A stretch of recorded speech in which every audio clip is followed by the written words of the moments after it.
ప్రియమైన సహోదరి సహోదరులారా, మీకు శుభవార్త. 2025వ సంవత్సరంలో మొత్తం 365 అంశాలను మీతో పంచుకోబోతున్నాము. జనవరి 1వ తేదీ నుండి ప్రతిరోజు ఒక అంశము మరియు దానికి సంబంధించిన వాక్యమును పంచుకుంటాము. దయచేసి ఆ వాక్యములను వినండి, ధ్యానించండి మరియు ఆశీర్వదించబడండి. దయచేసి సబ్స్క్రైబ్ చేయండి మరియు మీ స్నేహితులతో పంచుకోండి. ధన్యవాదాలు.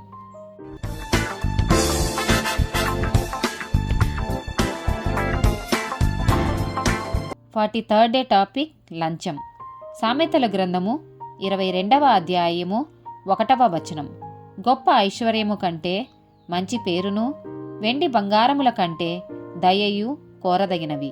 నిర్గమకాండము 23వ అధ్యాయము 8వ వచనం. లంచము తీసుకొనకూడదు. లంచము దృష్టిగలవానికి గురుడితనం కలగజేసి నీతిమంతుల మాటకు అపార్థము చేయించును.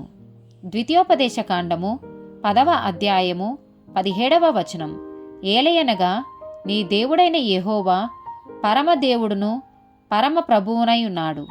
ఆయనే మహాదేవుడు, పరాక్రమవంతుడు, భయంకరుడైన దేవుడు. ఆయన నరుల ముఖమును లక్ష్యపెట్టనివాడు, లంచము పుచ్చుకొననివాడు. సామెతల గ్రంథము 21వ అధ్యాయము 15వ వచనం. న్యాయమైన క్రియలు చేయుట నీతిమంతునికి సంతోషకరము, పాపము చేయు వారికి అది భయంకరము. ఆమేన్.